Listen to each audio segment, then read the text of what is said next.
The ones who are not, we want to make sure you're still served and that you'll be able to make the most out of the full moon that's coming up. That's next Monday, May 12th. I believe it's about almost 10 a.m. California time.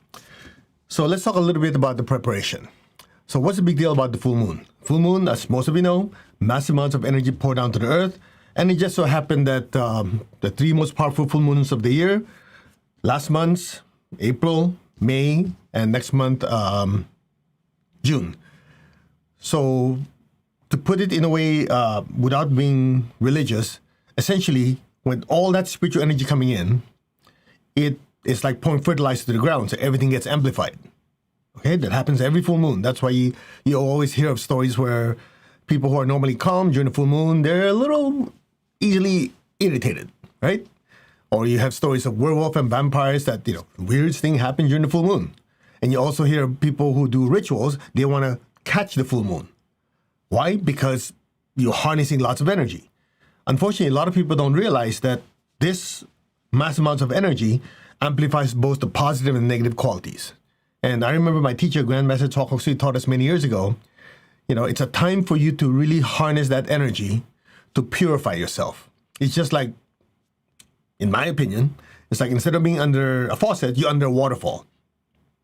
Stuff that are normally difficult to release during the full moon, with the proper technique, it's easy to flush things out. And then, positive qualities that you want to amplify, you can take that energy and also use its fertilizing effect to energize good qualities.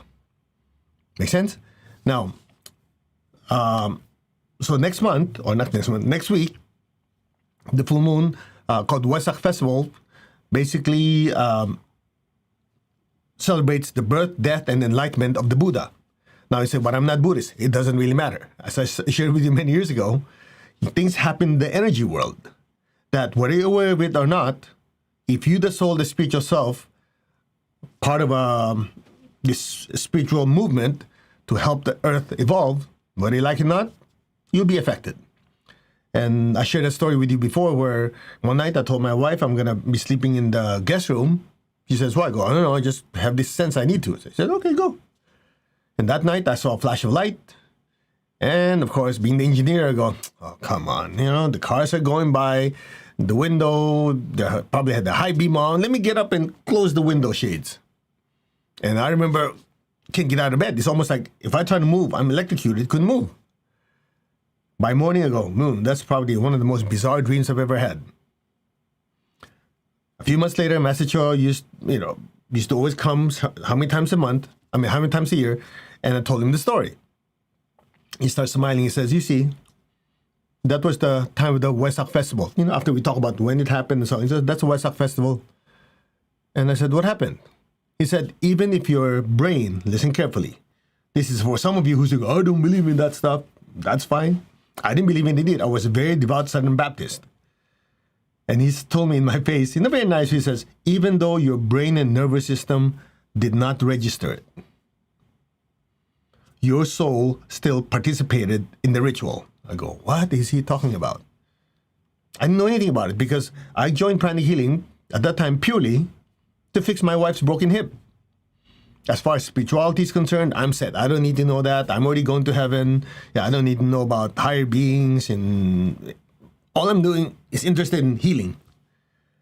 I didn't realize that healing, then he explained it later, healing, pranic healing specifically, is a bridge to spirituality. Because once you understand pranic healing, you understand energy. And you start to understand, spiritual development has to do with energy. When you meditate, lots of spiritual energy comes in, flash out negative energy. When you meditate, it activates your heart center that allows you to be more loving. You go, okay. And if you want to be more prosperous, certain energy centers like your basic chakra has to be clean. Otherwise, poverty consciousness thoughts block it. I'm going, what? By then, I understood, energy affects everything. And then you go deeper. What is the soul made of? I'm moving my body. What's being moved? The body. Who's moving it? I am. Who's feeling the thoughts? Who's feeling the feelings and the thoughts? Thinking of the thoughts. I am. Who's this I am? The soul. What is the soul made of? Plastic, metal, energy. What type of energy? spiritual energy. It has no mass. So once you understand pranic healing in the chakras, then it becomes a bridge to spirituality. That's when he told me, he said, look, even though you were not conscious of it, that night your soul participated. It just so happened your brain and nervous system interpreted it as sleeping and being electrocuted. Oh. Anyway, make a long story short, since then I've studied it more, and I was at least humble enough to listen to the teacher. Then he explained to me what happened. And so he always told us preparation is very, very important. So that preparation involves purifying your system. That's why if you join us for the 7th day, we focus on healing, we focus on chanting to clean stuff out, right? If you haven't joined, at least at the minimum, I remember my teacher said the Buddha actually left instructions before he left the body. Always teach the 4 Noble Truths and the Eightfold Path. So in these 3 nights, Monday night, Wednesday night, Friday night, California time, the ones who have not attended 7-day purification, I'll do my best to make sure that you're, to a certain extent, up to speed of what the WESAK is about, and at least we'll do some purification. Maybe not as thorough as the 7th day, because we go in and it's almost like scrubbing chakras. If you joined us this morning for the chanting, it was pretty intense. Okay, by the way, if you want to, you can still, till Wednesday, you're still welcome to join us. You can go to mastercode.org and you can join us for the chanting, the teaching, and also the healing if you want. Just available. For whatever reason you don't want to, at least we're serving you the next 3 days. All right, let's get down to it. 4 Noble Truths, Eightfold Path. In my humble opinion, I would call this the user's manual for the soul. Because once you understand this, regardless of your belief system, your religion, you get to understand what is life all about, how to handle it, and come out good on the other end. So 4 Noble Truths. Number 1, there is suffering in life. Number 2, what are the causes of this suffering? And number 3, this suffering can end. Number 4, how to end it. Okay? So there's suffering in life. What are the causes or the origin of suffering? This suffering can end, and how to end it. How to end it is basically using the Eightfold Path. 8 sets of instructions. Now, for some of you who are new, the easiest way to understand the 4 Noble Truths is as simple as this. Imagine suffering is the ailment or the sickness. First Noble Truth, there's sickness. Noble Truth number 2, what are the causes of this sickness? Number 3, this ailment can be cured. It can end. And number 4, what's the medicine? That's that. That's 4 Noble Truths. Now let's dive a little deeper. Unfortunately, if you've studied Buddhism for a while, you will hear this a lot. All life is suffering. Actually, that's a mistranslation. And common sense will tell you, if all life is suffering, you're screwed anyway. So why bother learning what is the cause? It can be cured, even if it's temporary. And therefore, who cares about medicine? You're going to die anyway. You get the point? So it's not that all life is suffering. It's there is suffering in life, or there's the presence of suffering in life. Huge difference. So there is suffering in life. Number 2, what are the causes of this suffering? There are many of them. We'll just stick to 2 for now for the sake of time. Number 1, unwholesome, excessive desires. Uncontrolled or unregulated, unwholesome, excessive desires. You see, part of this in Buddhism says all desires are bad. The root of all attachment, the root of all suffering is attachment. And this attachment is desire. That is actually a mistranslation. And you use common sense to understand it too. The problem is not desire, because there's nothing wrong with desiring to love God, desiring to love your family, desiring to be of service to others, desiring a nice car, a good living, a comfortable living. Nothing wrong with it.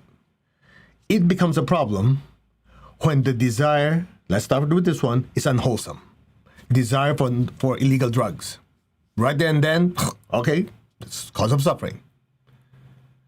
What else? desire to be hurtful to people because it gives you pleasure. That's unwholesome. Right? So if you have desire to love God, desire to be on the spiritual path, desire to love your family, serve people, that's wholesome. Now let's go to the other two. Is it unregulated and excessive? As simple as serving God. How could that be cause of suffering? Well, it depends. Let's say you really love God, you want to serve God, but, listen to this, you don't take care of your responsibilities. All you do is sit in the church and pray. Your family's starving, you have bills to pay, and you say, no, it's okay. God will take care of everything. There's the problem. It's unregulated, excessive, even though it's wholesome.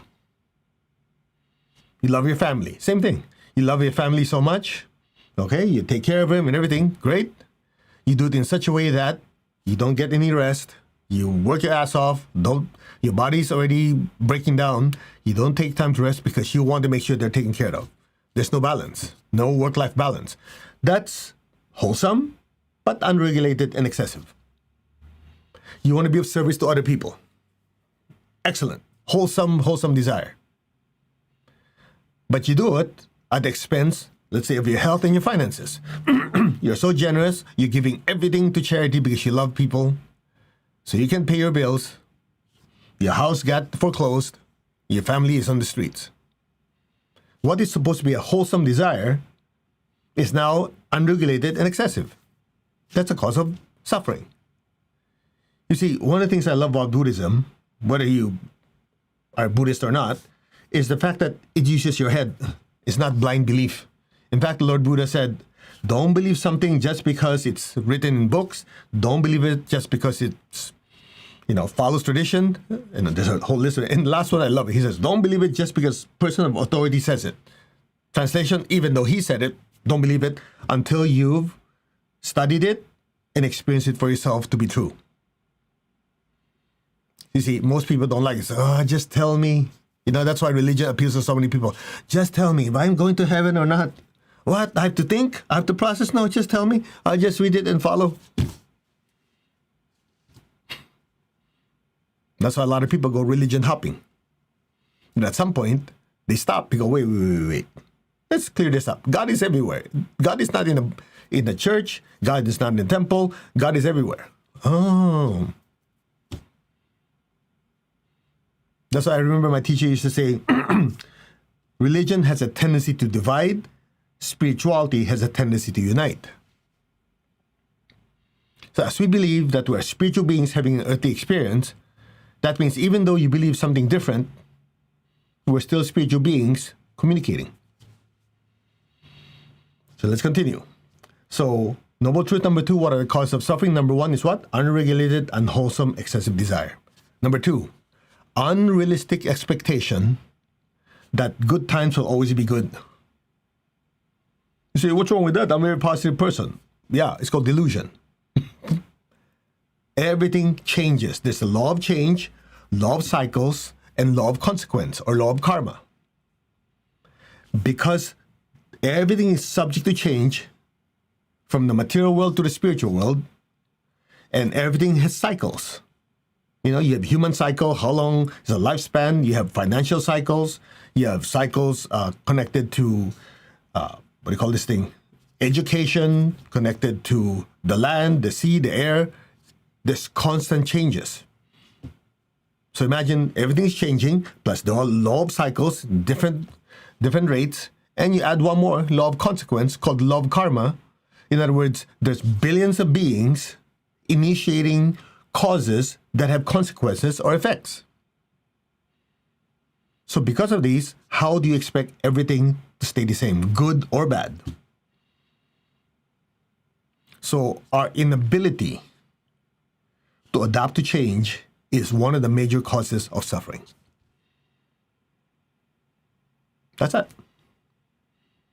So why is this important? Because once you understand this, everything's subject to change. When things are beyond our control, and you did your best, you said, well, nothing much I can do about it. I did what I could. You back off. Says, okay, I'll be at peace at it. Make sense? So, noble truth number 1, which is there's suffering in life. What are the causes? I just mentioned the two. Number three, this suffering can end. However, it does not really state how long. So let's talk about it. How long before the suffering ends? Well, my teacher explained it something like this.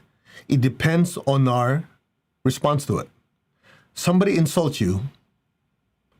If you are angry about it, that's understandable. But you hold on to that anger. You go, oh man, that person insulted me.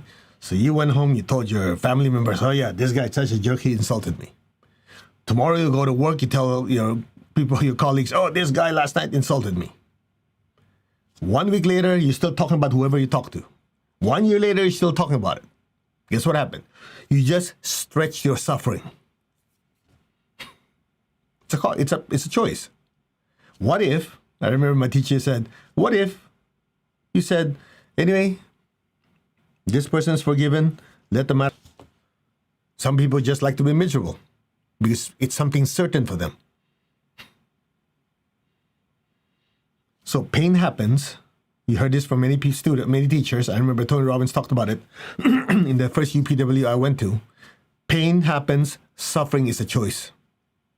You cannot control what everybody does. We can control, hopefully, what we feel, think, and do, but we cannot always control what's outside. True? So it could cause pain. But our response to it will determine if we're okay with it or we suffer. That's it. Super simple.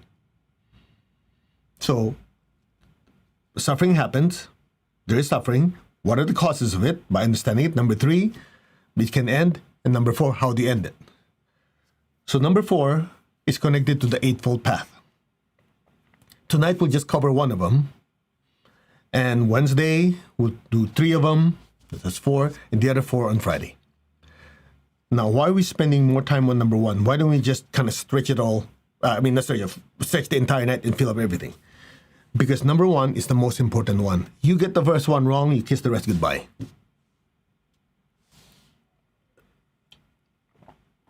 First of the Eightfold Path. Number one, right viewpoint.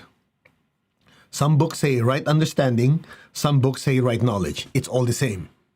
Right viewpoint means being able to observe something carefully and interpreting what we observed. If we get the observation wrong and the interpretation wrong, Eightfold Path number two is right thinking. Three is right speech, right lifestyle, right livelihood, right effort, right concentration, right oneness. The rest of it don't matter if you screw up the first one. Very simple. Let's say you're walking down the street and you see somebody fall over. Okay? So, your perception is, your viewpoint is, this person fell because he just wasn't careful. So you walked away. Later on, you found out, the reason that person fell is because he had a stroke. Now, think about it. If at that time, instead of walking, you observe, wait, that person fell, but he was walking fine, and then I saw like he was stumbling, and then he fell. He was like moving around. So that would be what? Careful observation, correct interpretation. Now, with that, would your thinking be different? Oh, yeah, maybe that person's having a medical issue. Maybe I should call 911. Or I should go help the other person. Or I should say the right thing. Are you okay? Or the right action would be try to help him up. See what I mean? Look at your finances. Okay? First thing you notice, hey, there's money in the bank. But you did not observe carefully. There's money in the bank. Where did the money come from? Is it just from your salary? Is it from you saving money? Is it because you're careful, watching your budget? What is it? For you, it's just like, well, there's money, period. So you didn't know that actually that is, you've saved up and there's not much of it because you notice your bills are getting more. But you just turn a blind eye, you go. So from wrong viewpoint, you go to wrong thinking. You have so much money in the bank, so you talk to people. You say, oh, you have money to invest left and right, even though speculative things, and you do it. So wrong viewpoint, led to wrong thinking, led to wrong speech, wrong action. Of course, you go broke, a wrong lifestyle. Ta-da! Right viewpoint is super, super important. Now, let's talk about something which is the most important. Right viewpoint of who I am, who you are. Most people that you talk to, they get it wrong.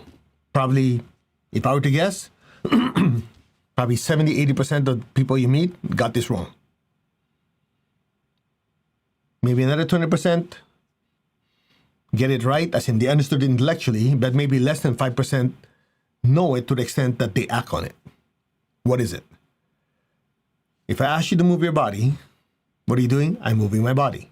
What's being moved? The body. When I ask you to feel love, joy, happiness, anger, whatever emotion, what are you doing? I'm feeling the emotion. I think of an apple, a car, a house. I'm thinking of these things. These are thoughts. So what or who's moving the body? I am. Who's feeling the feelings? I am. Who's thinking of these thoughts? I am. Who is this I am? You see, that's easy. The spirit, the soul, the I am. Okay. So, first observation, remember, right viewpoint is carefully observe and interpret. I observe, I'm moving my body. What's being moved? The body. Who's moving it? I am. Same thing with the feelings. I create the feelings. Who's the creator of the feelings? I am. Creator of the thoughts. Who's the creator? I am. So based on that, I can conclude, right? Interpret is conclude. When you interpret, you're concluding. I'm interpreting and concluding that since I'm moving the body, I'm not the body. Since I'm creating the feelings, I'm not the feelings. Since I'm not the thoughts, I created them, I must not be the thoughts. That's the first conclusion.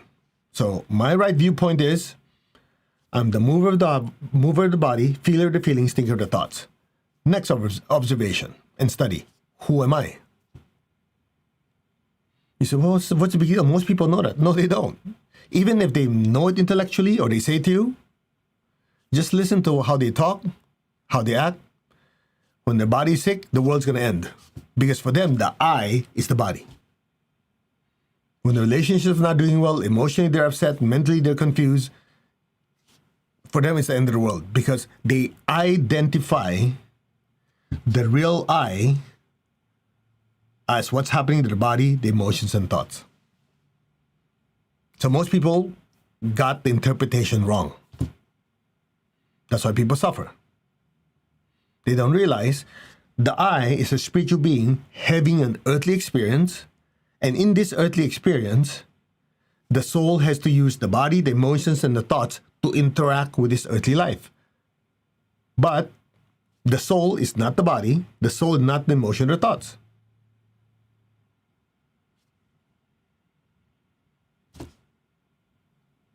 So when things don't go our way, we have two choices. We can suffer and say, oh man, I'm feeling so bad, I'm horrible, I'm angry, I'm this, that. You can do it that way, or you can say, well, not much I can do about it. It's beyond my control. I can continue being in misery, or I can just choose not to create any more negative feelings, choose not to create negative thoughts, and I choose to make my body move a certain direction, do something else. See the difference? So that's why most people suffer. They lost their identity. The I, for most people, essentially are the data that's generated by the body, the emotions, and thoughts. And the easiest way to understand this, we always use this metaphor.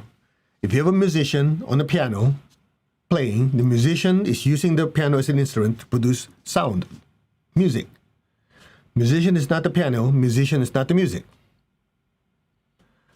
The soul uses the physical body to produce movement. The soul uses an emotional body or astral body to create feelings. The soul uses a mental body, like a machine, to create data and thoughts. The soul is not the body, not the emotional body, not the mental body, and of course, not the data it produces. That's it. Why is that important? If everybody approaches life from that perspective, everything will change. Somebody insults you, you sit there, you go, oh yeah, and you thought about, wait. If I'm not my own thoughts, I create them. So when this person projects their negative thoughts at me, their negative emotions, why should I own it? They're pissed off and angry. They're not mine. You say, but I know that. But the fact that you reacted, you go, oh yeah, you are a jerk too. Guess what happens? You allow the negative emotions to own you. Haven't you noticed sometimes when looking back when we did something really dumb, we go, oh yeah, because I lost control. When that person said that, I screamed and yelled and said something I regretted. I lost control. Perfect. Let's break that down. What did you lose control of and who lost control? Well, I lost control of the words I said and the negative thoughts. Okay, who lost control? I did. Who's the I? Me, the soul. Okay. So knowing what you know now, what could have been different? What would you have done different? Well, I should not have reacted. When they scream and yell at me, I should stay calm, regulate my feelings, my thoughts. Instead of saying something I regretted, I should have done this instead. Isn't that how we learn lessons? Now, what if you change the scenario? You're fully aware you're not the body, emotions, and thoughts, but you have control over them. So similar situation happens, that person screamed and then insulted you, but you're in a state of mind that you realize, I'm not the body, emotions, I control my body language, I control the words that come out of my mouth, I control the thoughts that go through my head. Then you go, this person's angry, upset, insulting me. If I scream back, this will escalate. And it might be a big fight and could cause a problem. Maybe that's not the way to do it. Or you go, if I engage in this, I'm going to get sucked in, and based on previous experience, it'll spiral out of control and it could cause problems financially, emotionally, relationship, and so on and so on. So the smart thing to do is to back off, just let them calm down, talk to them another time. What's the difference? We created our creations, not the creations control the creator. Big difference. So, right viewpoint. Clear observation that the body, the emotions, thought is not the I. Interpretation. Because of this, I get to decide and regulate the thoughts, the feelings, and the movements I create. Now imagine if everyone in the world know this for maybe 30% of their life on Earth. Would it be different? Instead of, oh yeah, you hurt me, I'm going to hurt you back, blah, blah, blah, so on, so on. Get the idea? That's why right viewpoint is very, very important. Without right viewpoint, you wouldn't know what right thinking is, right speech, right action, right, nothing be right. So one of the reasons why Buddhism is not so popular, because it takes so much work. I shared this earlier, because it forces us to think, what's actually going on? I'm observing what's going on, and how should I respond to it? Now, I wish this was taught to me in school when I was in primary or elementary school. Life would have been different. Of course, the hormones will still be, something I'd be fighting with. But at least, what happens? It allows you to make better decisions. So from right viewpoint, we move into right thinking. We'll cover that tomorrow. All right, so I hope that helps. We're not going to do more meditation. Actually, we will. Let's do one. And it's a meditation on the Four Noble Truths. Okay? We'll make it short. It's more of an understanding meditation. If you're part of our, the empowerment, the lecture and meditation this morning, we did part of it already. So I'll share this with you. Very, very simple, extremely useful. You ready? Close your eyes. Okay, just inhale and exhale slowly. I want you to observe how your body feels. Is it comfortable, not comfortable? Do you have any discomfort? Is your neck okay? Is your back sore? Anything. Do you have any discomfort physically? Just observe it. Or if not, that's good. Are you having any form of emotional stress? Mental confusion, whatever, something bothering you. Now, here's what you're going to do. Noble truth number one, there is suffering in life. In other words, we didn't expect this. Maybe your back hurts. Maybe you're going through emotional stress. Mentally, you're going over and over this problem you cannot solve. Just observe it. So noble truth number one, there is suffering in life. Not that all is suffering. There are parts of it that are not comfortable. We'll just call that for now a form of suffering. Just observe it like you're observing it from a third party. Noble truth number two, what are the causes of this suffering? Is the back pain, headache, or whatever physical ailment, what is the cause of it? Break it down. Is it because of bad posture? Is it because I didn't take care of my body? Is it genetic? Is it due to an injury, an accident? Is it due to bad sleeping habits? Just ask those questions. Remember, noble truth number two is, what are the origins of this suffering? Break it down. If it's emotional, you're angry, you're stressed, okay, break it down, tear it down. What are the probable causes that you're feeling angry and upset or stressed out? Is it because somebody, wasn't nice to you? Is it because you're angry with yourself for not doing it? Break it down. What are the origins of these negative feelings and thoughts?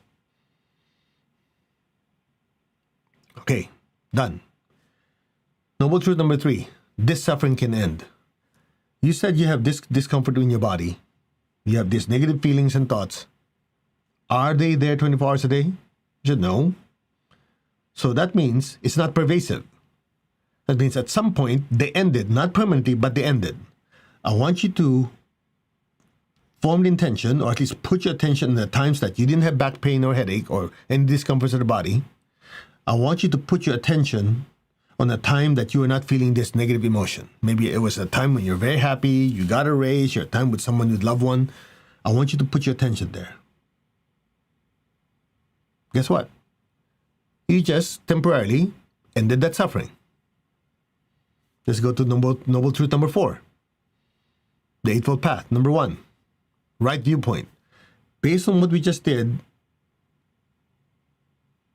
you're observing that whatever suffering you had compared to your entire life is less. It's not that all your entire life you're suffering physically and emotionally. So that's right viewpoint. Right thinking. So should you continue thinking that you have pain and discomfort all the time, physically and emotionally? No. The fact that number three, it ended, or at least there's time when I'm not feeling so bad, that's good. It's just like somebody says, oh yeah, the entire year last year, they were sick. That's a wrong statement. Because if they're entire sick, that means they were literally from January 1 to December 31st, their entire year was sick. No. It happened a few times. You ask them, how many times did you have the flu or this and that? They go, well, how many times a year? So it's not all the time. See the problem is? People have the tendency to focus on the bad stuff. So, right thinking would be, hey, there are times that are good, no pain, no discomfort, no issues. That's good. So, right thinking, focus on the positive. That's what I want. Right speech. How should I talk to myself? How should I talk to other people? It's based on right viewpoint. And right action. Okay, what's right action? Thinking that time that the cause of the back pain or whatever headache or physical issues is partially due to bad habits, wrong posture, was not being careful. Okay, right action means let me do everything to prevent that from happening, plus getting proper care to fix it. Right action would be emotionally, mentally. How should I make it feel better? How should I improve these emotions? Okay, find a counselor, talk to a friend, read some good books, or just meditate and realize that these don't control you. That's right action. And you do it over and over again, change your lifestyle. And then right effort, right awareness, right oneness will deal with that on Friday. So open your eyes. So let me ask you, how is it now? Do you have a better understanding of what's going on? Do you have like a direction where to go? This is the Four Noble Truth. It's that simple. The Four Noble Truths gives us the ability to see our lives clearly. The Eightfold Path gives us a user's manual to see things clearly based on the Four Noble Truths, how to think, how to talk, how to act, how to have our own lifestyle that will get us to what we want. Then right effort, right awareness, right oneness. This can also be applied in our daily life, but more of the spiritual side. How to have a greater connection to God. How to have a better emotional connection to others. Very simple. So I hope you got something out of this day. Yeah, because of time, we're not doing meditation, but that was the meditation. If you followed it, you'll notice that your life will change. Because instead of just reacting, as Tony Robbins says, pain happens, but suffering is a choice. You will choose not to suffer. That's it. Very simple. Okay, so we'll see you on Wednesday night. Now, if you still want to join us for the chanting, just chant Om Mani Padme Hum through the chakras to release a lot of old negative tendencies, or what we call ancient seeds. And then there's the empowerment and the healing twice a day. You can go to mastercode.org. It's still available. We're having it available open till Wednesday. After that, we'll close it. Okay? Because after Wednesday, even though everything's recorded, most people will not be able to catch up. We cover so much material. I mean, look at it this way. We were together for, 40 minutes? I covered a lot of material. Imagine doing that 7 straight days. It's 4 sessions a day. Okay? Namaste. Thank you very much for joining me. May you always be happy, healthy, wealthy, and holy. All right, take good care. God bless. We will see you in the next Anchor Light or tomorrow morning for the chanting empowerment. Bye-bye.